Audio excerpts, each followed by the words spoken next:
The Sunday family dinner had been going normally until Marcus walked in with that familiar smirk plastered across his face. My older brother had always carried himself with an air of superiority, but today it radiated from him like heat from asphalt in August. He dropped his keys on the hallway table with deliberate loudness, making sure everyone in the dining room heard his entrance. Well, Marcus announced, sauntering into the room where Mom, Dad, and our sister Jennifer sat around the table. Looks like I just made the smartest business decision this family has seen in years. Dad looked up from his pot roast with mild interest. Marcus loved his dramatic announcements and our father had learned to indulge them. What's that, son? Marcus pulled out his phone, opening his banking app with a flourish. He turned the screen toward the table, displaying a recent deposit. $5,000. Deposited this morning. 5,000. Jennifer's eyes widened. From what? From finally doing what needed to be done, Marcus said, his gaze sliding toward me with undisguised contempt. From selling off Jaime's ridiculous collection of junk that's been taking up space in the garage for the past 3 years. I looked up from my phone where I'd been typing steadily, my fingers moving across the screen with practiced efficiency. You did what? Oh, don't give me that shocked face, Marcus scoffed, pulling out a chair and sitting down like he owned the place, which in his mind he probably thought he did. That collection of yours has been sitting there gathering dust since you moved back home. Old prototypes, random tech parts, boxes of circuits and weird devices nobody understands. I finally found a buyer who saw value in it. Marcus, I said carefully, still typing on my phone, those weren't mine to sell. Not yours. He laughed, that sharp barking sound that had annoyed me since childhood. They've been in Mom and Dad's garage for 3 years. He never even looked at them. Just boxes and boxes of your weird tech hobby stuff that you abandoned when your little startup dream didn't work out. Mom reached over and patted Marcus's hand. Honey, maybe you should have asked Jaime first. Asked? Marcus's voice rose with indignation. I'm 32 years old, Mom. I don't need permission to clean out junk from my parents' garage. Besides, Jaime's been living here rent-free for 3 years. The least he could do is not treat the place like a storage unit. Dad nodded slowly, cutting another piece of meat. Marcus has a point, Jaime. You've been back home since your company thing fell apart. We've been patient, but you can't just store whatever you want here indefinitely. My company thing didn't fall apart, I said quietly, my thumbs still moving across my phone screen. And those items weren't storage. They were inventory. Jennifer laughed, nearly choking on her wine. Inventory? Jaime, you don't have a company anymore. You've been working some vague remote consulting job for the past 3 years and living in your childhood bedroom. Let's not pretend those boxes were anything important. I made $5,000, Marcus repeated as if the number justified everything. $5,000 from literal garbage. You should be thanking me. I probably got more than that junk was worth. Who did you sell it to? I asked, my voice level, my eyes not leaving my phone. Some tech collector I found online, Marcus said dismissively. Guy calls himself a vintage tech enthusiast. He drove up from Portland this morning, looked through everything and paid cash on the spot. Said something about reselling it to hobbyists or something. I don't know, I don't care. $5,000 is $5,000. Did you get his information? I asked. Name? Contact details. Why would I need his contact details?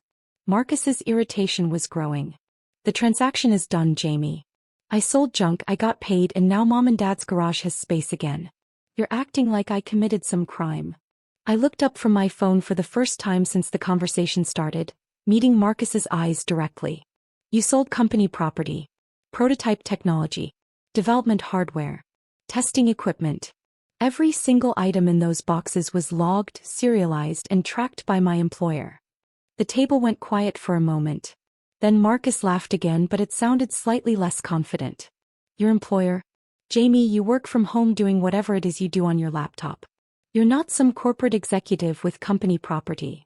I'm the Chief Technology Officer of Meridian Innovations, I said calmly, returning my attention to my phone. I have been for the past 3 years. The items you sold were prototype development units worth approximately $3.7 million. They were on loan to me for long-term testing and development. Every single piece was catalogued as active company assets. The silence that followed was deafening. Jennifer was the first to break it, her voice uncertain. Jaime, that's not funny. I'm not joking, I replied, still typing. I've been working remotely for Meridian since I joined them 3 years ago. The company specializes in advanced computing hardware and AI integration systems. Those boxes of junk contain 17 prototype processing units, 12 neural network integration modules, and 8 quantum computing interface devices. Each prototype alone is worth between $100,000 and $300,000. Dad set down his fork. Jaime, if this is some kind of joke. It's not a joke, Dad, I interrupted, my voice remaining steady. I'm currently messaging our corporate security team and asset protection division. I've already sent them the address and situation details. They're coordinating with local law enforcement right now. Marcus's face had gone from confident red to uncertain pale. You're blowing this way out of proportion. They were just old computer parts. They were proprietary technology, I corrected. Some of those prototypes contain chip architectures that won't be publicly available for another 5 years. The neural network modules use algorithms that are patent pending. The quantum interface devices are literally one of a kind at this stage of development. You didn't sell junk, Marcus. You sold cutting-edge corporate assets that were entrusted to my care. But you kept them in a garage, Jennifer protested, though her voice had lost its earlier mockery. If they were so valuable, why were they just sitting there? Because I was conducting long-term stability testing, I explained patiently. Meridian's products need to perform reliably in various environmental conditions. I had authorization to keep them in a climate-controlled storage area, which the garage is, thanks to the HVAC system I installed 2 years ago specifically for that purpose. Every device was monitored remotely. I have access logs, temperature records, and performance data for every single unit. Mom's hand had moved to her mouth. Honey, why didn't you tell us? We thought you were we didn't know you had an important job. You didn't ask, I said simply. I tried to explain my work a few times when I first moved back, but everyone seemed to think working from home meant unemployed. I stopped trying to correct the assumption. Marcus stood up abruptly, his chair scraping against the floor. This is ridiculous. You can't prove any of this. They looked like old computer parts because they were old computer parts. You're making up this story to make me look bad. I don't need to make up anything, I replied, finally looking up from my phone and meeting his eyes. Everything I've said is documented. Meridian Innovations has my employment contract, my assignment to the prototype testing program, and detailed asset logs showing every single item that was in your care. Or rather, in Mom and Dad's garage under my supervision. Under your supervision? Dad's voice was quiet now, processing. Jaime, are you saying you've had millions of dollars worth of equipment stored in our garage this whole time? With proper insurance, security monitoring, and environmental controls, yes, I confirmed. The company trusted me with it because I've been their CTO since they recruited me 3 years ago. My failed startup, as everyone here loved to call it, was actually acquired by Meridian. I came with the acquisition as part of the deal. They brought me on specifically because of my expertise in neural network integration. Jennifer's voice was barely a whisper. How much do you make? That's not relevant right now, I said, redirecting the conversation. What's relevant is that Marcus just sold stolen property. Technically, he didn't steal it himself, he genuinely didn't know what it was. But the moment he sold items from this property without verifying ownership, he became liable for the transaction. Marcus had sat back down, but his hands were shaking slightly. I didn't know. How was I supposed to know? You could have asked me, I said simply. You could have sent me a text message, an email, or simply walked upstairs and knocked on my bedroom door. Instead, you assumed, as you've all assumed for 3 years, that because I work quietly and don't broadcast my life, I must be failing. We just thought, Mom started, but I held up a hand gently. I know what you thought. It's fine. I don't need validation from family dinners or approval from people who never asked about my actual work. What I do need is for Marcus to tell me exactly who he sold that equipment to, what information he provided them, and whether any documentation was transferred. I don't have his contact information, Marcus admitted, his voice much quieter now. He paid cash. I didn't even get his real name, he said to call him Mike. He had a white van, no company logo. He paid in hundreds. I closed my eyes briefly, processing this information. So you sold $3.7 million worth of proprietary technology to a man named Mike, who paid in cash and drove away in an unmarked van. I didn't know. Marcus's voice was rising with panic now. How the hell was I supposed to know you had millions of dollars worth of equipment in those boxes? They looked like garbage. They looked like advanced technology, I corrected. They had serial numbers, manufacturer marks, and some of them had Meridian Innovations logos clearly visible. You didn't look because you didn't care. You saw an opportunity to make some quick money and you took it without any consideration for whether those items belonged to you. Dad cleared his throat. Jaime, son, I think we need to understand something. Are you really the chief technology officer of a major company? Because if you are, why have you been living here in your old bedroom? Because I can work from anywhere, I explained, and when Meridian first acquired my startup I was going through a divorce. I needed a place to stay temporarily while I sorted out my living situation. You offered and I accepted. The temporary stay lasted longer than expected because I was traveling constantly for work. Conferences, meetings, development facilities. It was easier to have a home base here than to maintain my own apartment that would sit empty most of the time. You've been traveling? Jennifer asked incredulously. When? We see you here all the time. You see me here during family dinners and occasional weekends, I corrected. I'm typically traveling 3 weeks out of every month. I fly to our development facilities, attend industry conferences, meet with partners and clients. My calendar is booked solid most of the time. When I am here, I'm working remotely, attending virtual meetings and yes, monitoring the prototype equipment that was stored downstairs. The sound of car doors slamming outside made everyone jump. I glanced at my phone. That'll be our asset protection team. They made excellent time. Marcus stood up so fast his chair toppled backward. Jaime, wait.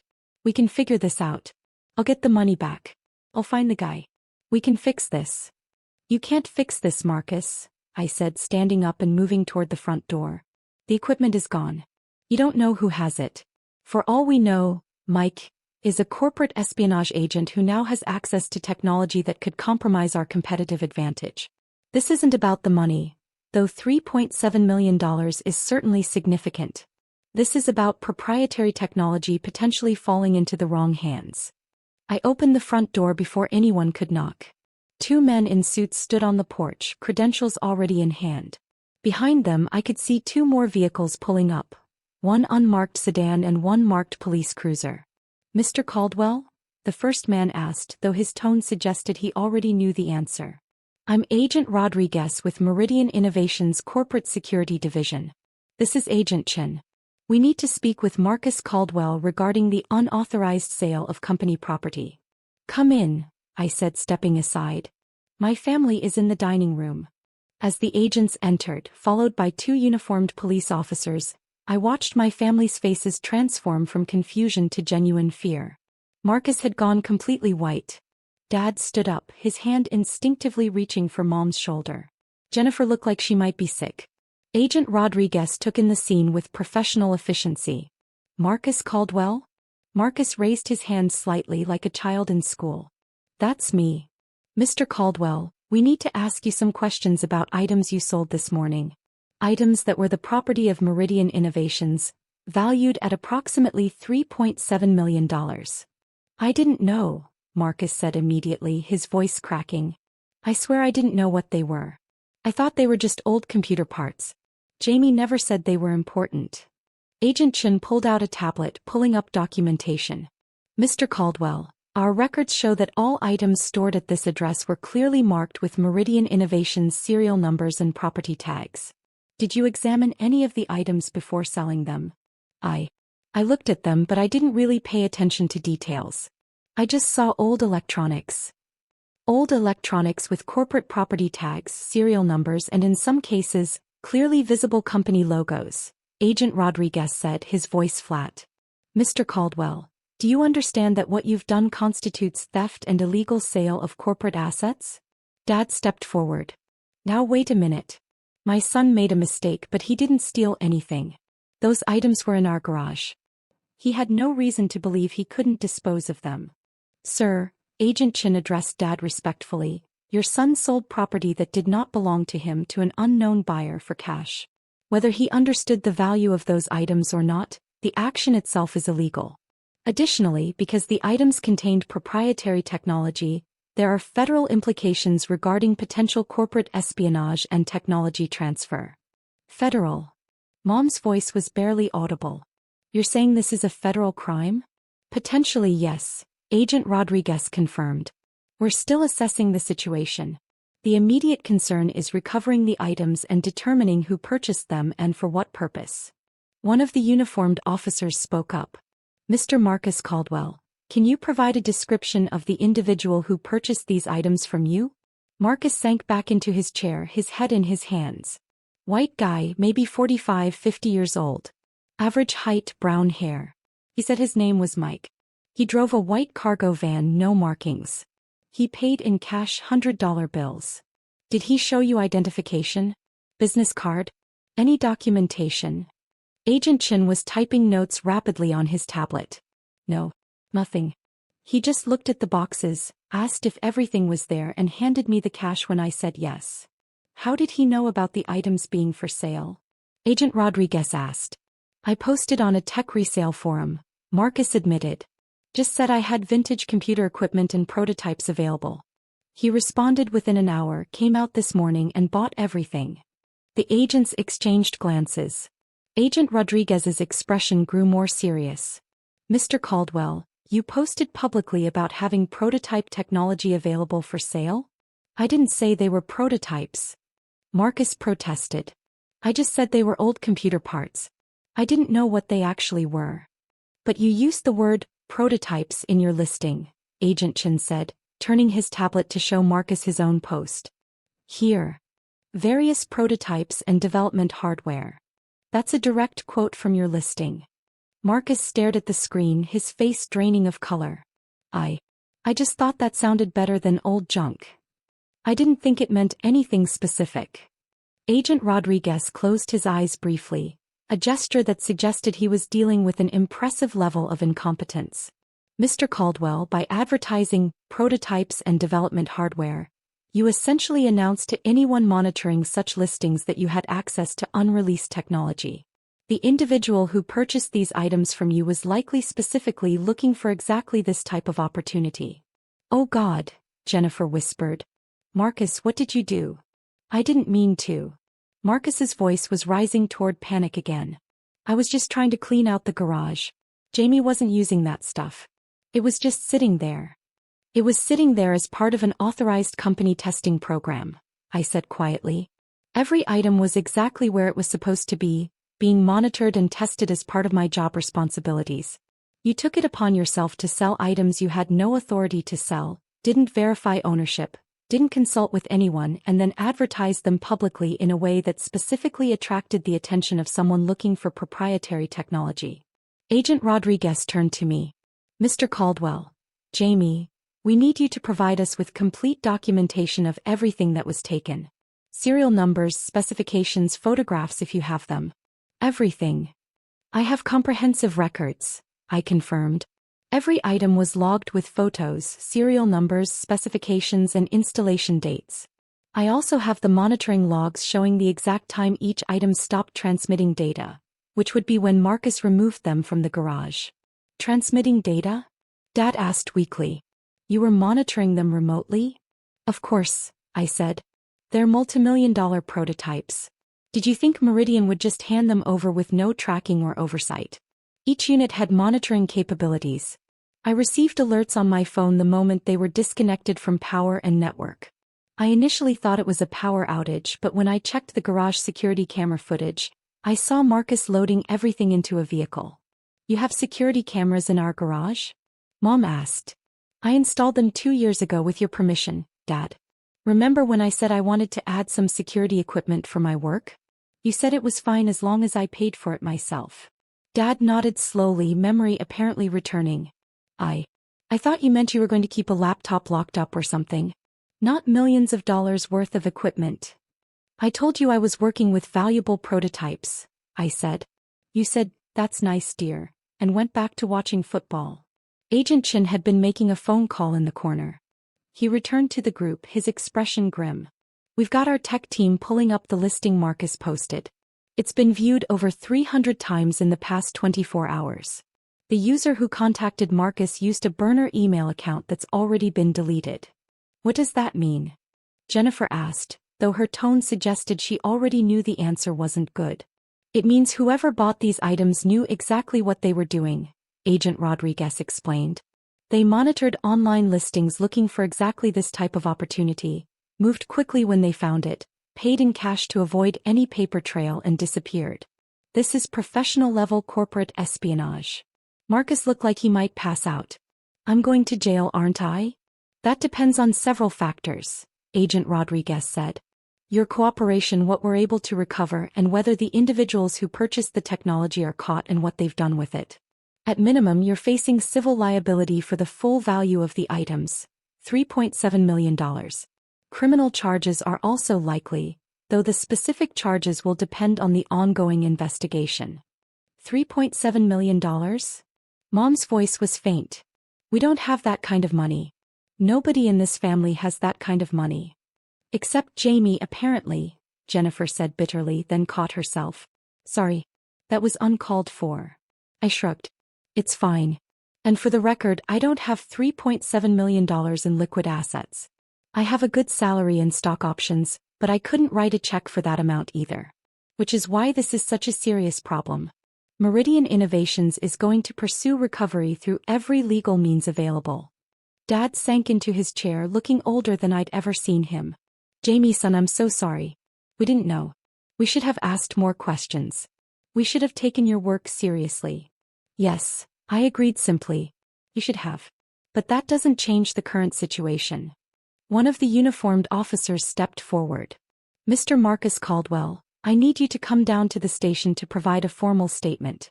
You're not under arrest at this time, but we need your full cooperation with this investigation. Marcus stood on shaky legs. Can I call a lawyer? That would be advisable, Agent Rodriguez said. This is a complex case involving corporate property, potential espionage, and federal technology transfer laws. You're going to need legal representation. As Marcus was led out by the officers, Mom turned to me, tears streaming down her face. Jaime, please. He's your brother. He made a terrible mistake, but he didn't mean to hurt anyone. Is there anything you can do to help him? I considered my response carefully. Mom, I can't make this go away. Those prototypes are gone, possibly into the hands of competitors or foreign entities. Meridian has a legal obligation to pursue this case fully. However, I can make sure the company understands that Marcus acted out of ignorance rather than malice. That might help with any criminal charges. The civil liability, though, the $3.7 million, that's not something I can control. What happens if he can't pay it? Dad asked quietly. What happens to our family? Agent Chin answered before I could. Meridian Innovations will likely seek liens against any assets Marcus holds. His bank accounts will be frozen. If he's married, his spouse's assets could be affected. If he owns property, it could be seized. The company will use every legal method to recover damages. He's married, Jennifer said softly. His wife Sarah just opened a bakery 6 months ago. They bought a house last year. I closed my eyes, processing this information. Marcus and I hadn't been close in years, but I didn't take any pleasure in this situation. I'll speak with Meridian's legal team.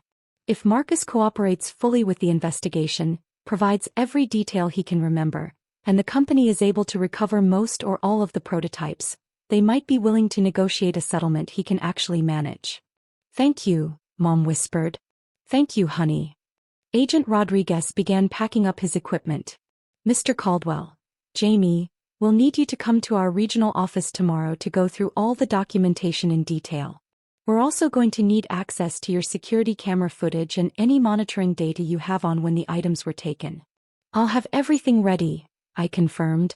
I assume you'll want me to prepare a complete inventory with estimated recovery priorities? Some of those prototypes contain more sensitive technology than others. That would be extremely helpful, Agent Chin said. The faster we can prioritize what needs to be recovered first, the better our chances of minimizing damage. As the agents prepared to leave, Dad stood up and approached me. For a moment we just looked at each other. Then he pulled me into an unexpected hug. I'm proud of you, son. I should have said that a long time ago. I should have asked about your work, taken interest in what you were doing. I'm sorry I didn't. Thanks, Dad, I said quietly, returning the hug. I appreciate that.